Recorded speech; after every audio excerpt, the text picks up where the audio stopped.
Let's give a warm welcome to our guest today, Charlotte Park. Hi, everyone.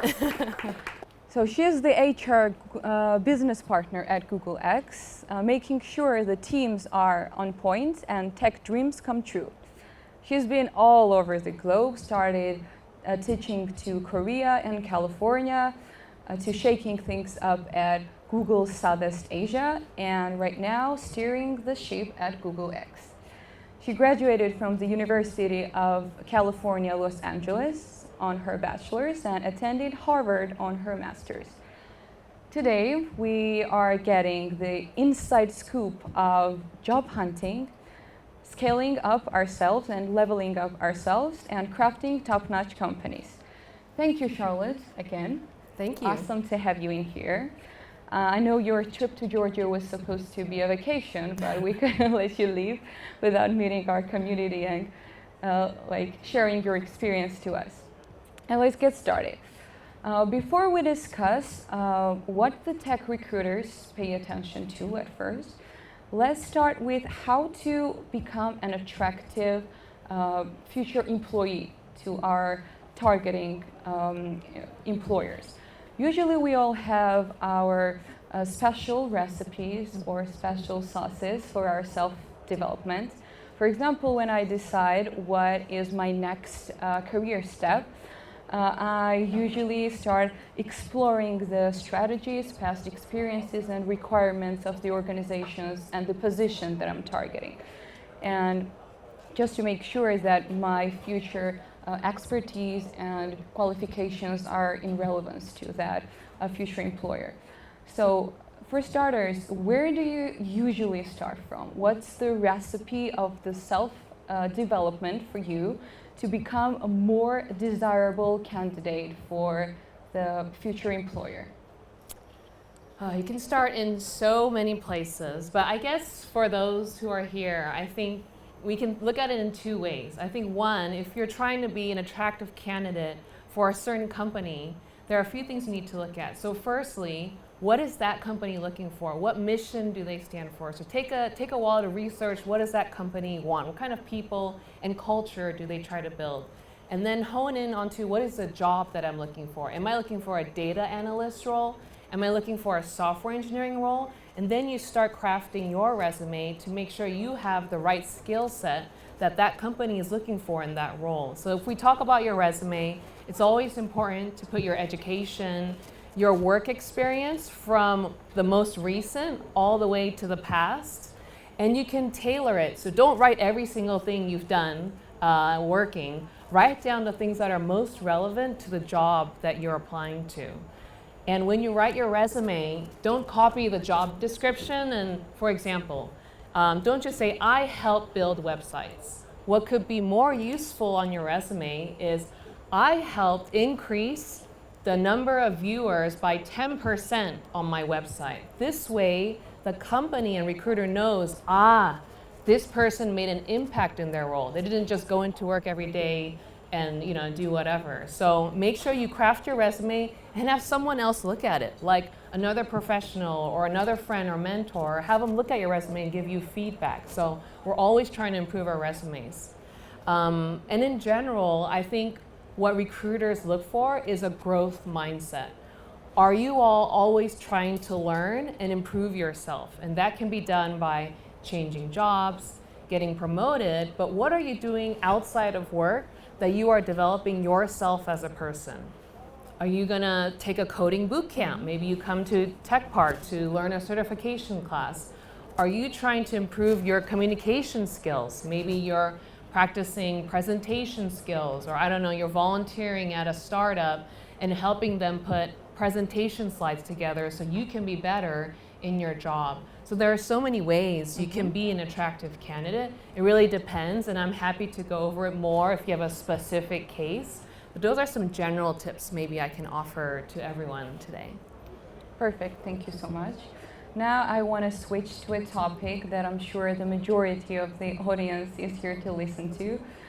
The best strategy for the process for applying for jobs. Can you shed light on if there are any kind of specific tips for what the recruiters typically look for in a resume or on a LinkedIn profile, and if there are any specific qualities or experiences that tend to stand out in the tech roles of this industry. Yeah, maybe we can talk about the tech process. So we kind of touched upon resumes already, but just remember, recruiter has about 6 seconds to read each resume. So imagine if you're looking at a resume for 6 seconds, what are the things that they see first? So if you lose your future recruiter in the 6 seconds, it's all finished? It could happen. Recruiters are going through hundreds of applications, especially for big companies like Google, Meta, or Microsoft. Recruiters are going through hundreds, so they will have less than 6 seconds. Maybe it's a smaller startup, maybe they don't get as many. They'll take time to read it. For example, Google doesn't require a cover letter. You don't need to write an essay about you. They don't have time to read that. But some companies appreciate it. So you should know when you apply, is that something I need to spend time making or not? But say, example, we're talking about the tech process. What recruiters will do is they'll look at your resume, 6 seconds. They'll pick out, does this person have coding experience? You know, what did they major in college? It's okay if you didn't major in a tech major, but what are you making up for not spending 4 years of college? Maybe you took a boot camp. Maybe you have a certification on your resume for coding. Maybe you did an internship for coding, and that is good. So if you're applying for a coding role, put all your coding experience or your personal projects. Then recruiters will probably click on your LinkedIn profile and see if it's updated. So I highly recommend, this is just good practice, whether you're going into a tech role, business development role, sales role, it's a way to build up your personal brand and network. So update your LinkedIn profile with a professional photo, put some work experience. Recruiters do look at that. LinkedIn is their primary search tool for recruiting. I think there are other big companies as well, but LinkedIn comes out and stands out a lot as one of the major tools for companies and tech companies to look for talent.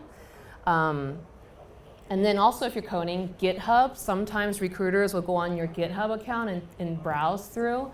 Other things you can do to boost up your tech resume is if you're enrolled in coding competitions, have you done hackathons, have you done any pitch competitions? These are all things to show that you are proactive, you have a growth mindset, and you have leadership skills to showcase how you are taking your career. And this proves to the company that if I hire you, you can take leadership on my teams, you will be proactive and solve problems that my company needs without me needing to ask you to do everything.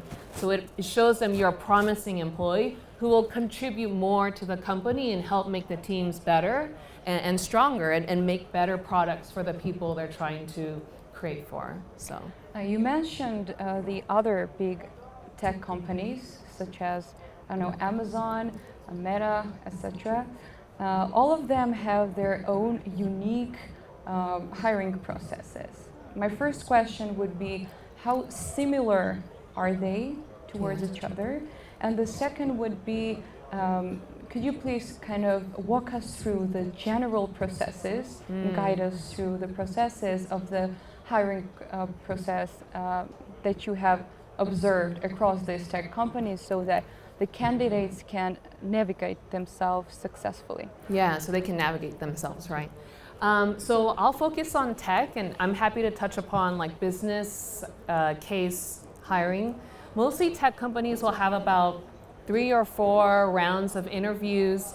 If you're going for an engineering role, they will definitely have coding tests. So you're not just talking, you're actually coding and on a laptop. So you need to practice a lot of different coding problems. I don't know particularly sure like how many rounds like Microsoft or TikTok or Meta will have. At Google, it's about 4 or 5. And a lot of it's coding related. But in every tech company, no matter what, it's not only coding. As an engineer, you need to be able to communicate your ideas, your solution, why you're building your code this way or the product this way.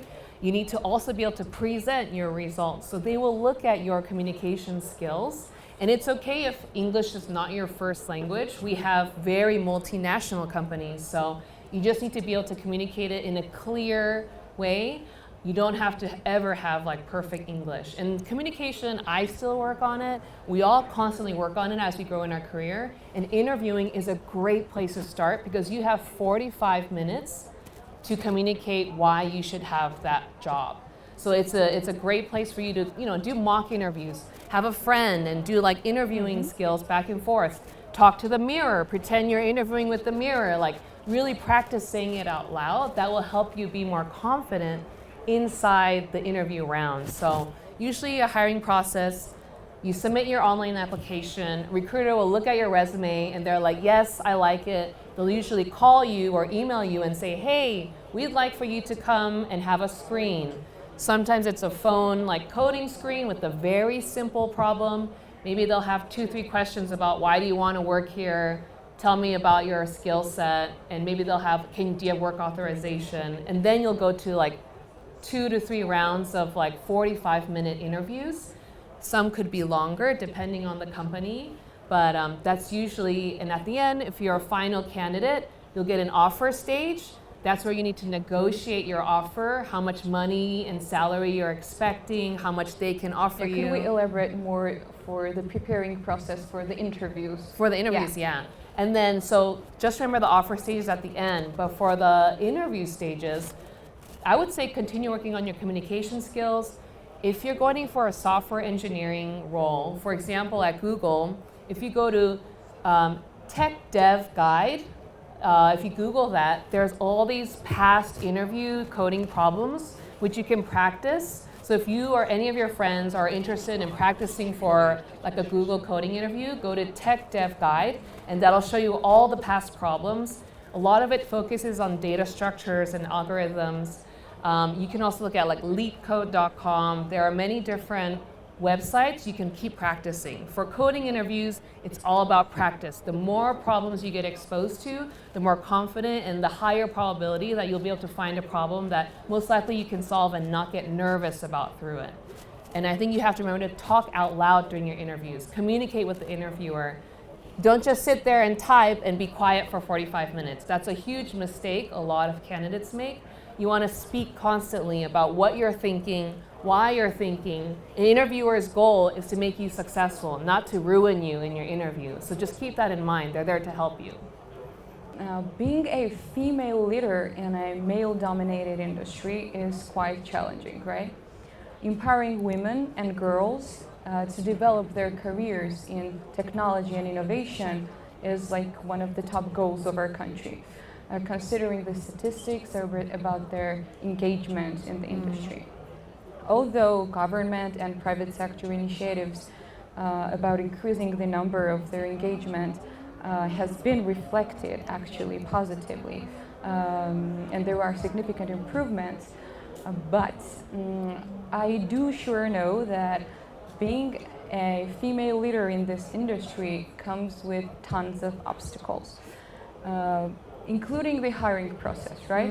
So what obstacles and challenges have you faced during your career as a woman in tech, and what could you say to the girls and women in the audience that have just started or are in the middle of this path right now?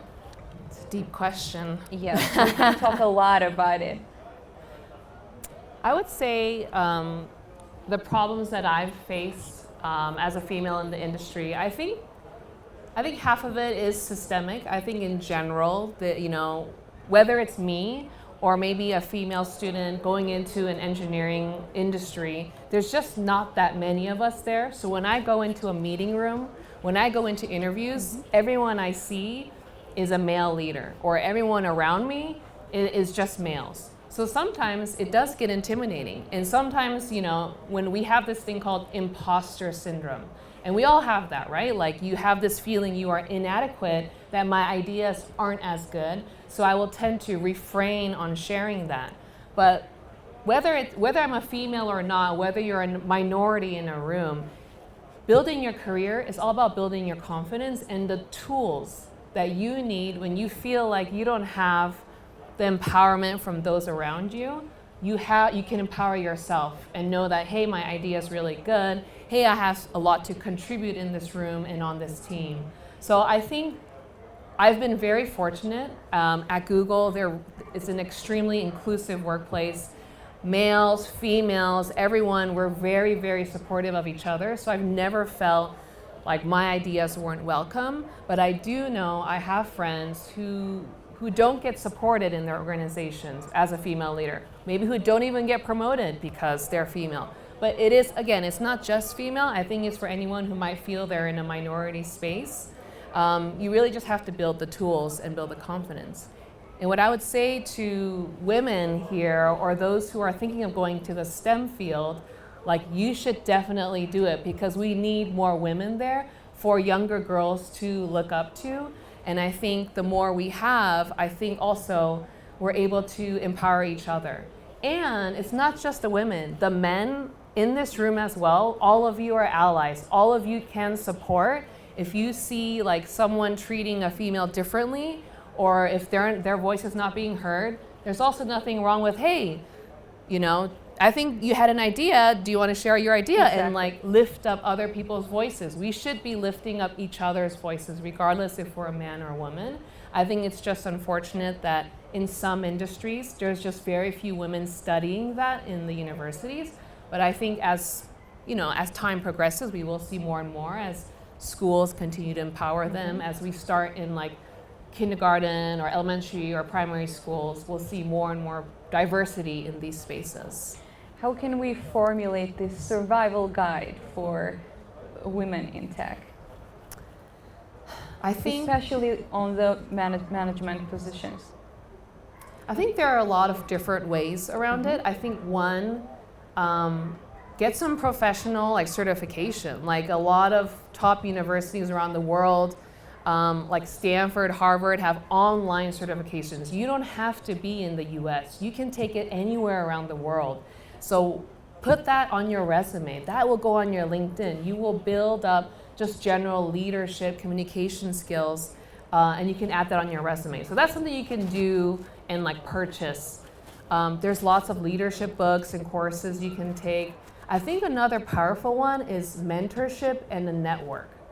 And having a female role model. Yeah, absolutely. Female or male. I think it's important to have female role models, but I also need to have a male role model. They've gone through and navigated it, so I think it's helpful to have both. So you're absolutely right, female role model and male, but also your network. Your network, the people you know and meet when you go to these events, or when you're at school, or when you're, when you're meeting people in business, these are the people that if you keep in your network, they will open doors for you for future job opportunities. If you're struggling in a problem and you trust them, they can become your mentor. And I know as people grow into management, a lot of the leaders that I know, like vice presidents and executives, they get their jobs and opportunities through their networks because someone knew them and hey, I've worked with you. I'm gonna tap you on the shoulder because I know a vice president job posting is open. I think you'd be good for it. And they will ask them directly. That's the power of network. And it's never too late, never too early to start. It also works in the US, right? Yes. Not just in the small countries like Georgia. Oh no, it's even more powerful in a larger country as well, because then you have more chances to meet people. There are people that you can know from many different companies and startups. So it's never too early to start. I struggle with that. It's hard. I don't love going out to networking places and having to put myself out there and be brave. It's not always easy, but it's a good skill to practice. So I'd encourage everyone to consider that as well. Thank you, Charlotte. You mentioned what a great environment and inclusive and diverse environment Google offers. Building and developing a great organization is like a whole other thing. Working at Google is a dream come true for a lot of people. So could you please give us a glimpse into what's the Google's culture like and what is like really working in there? Because we've read a lot, we've seen a lot theoretically and virtually, but yeah, it's gonna be very insightful for you to talk about what a great organization it really is. Yeah, there's so much to say. And I know Becca's also going to kind of go into his version of working at Google. But I think in my years of working at Google, I think yes, there's the free food and beautiful building spaces, but I think for me, it's the flexibility of working. Like I can work and jump into any Google office around the world when I'm traveling and work from there. I don't have to work like 9 to 5. I don't check in, my boss doesn't look for me. They trust every employee to manage their own flexible working hours. If I'm the type of person that is most productive, if I go to the gym at 2 p.m. in the middle of the day and then I work after, that's okay. You do what you need to do to make you the most productive person. And they've created a physical working environment and a working culture to support you through that. Also, like I have a lot of meetings in my role, so I'm constantly talking, but then they create these collaboration spaces so that I don't have to always book meetings and I can just run into you in the hallway and say, hey, actually I have a question. And so they really want us to collaborate and meet in these co-working spaces.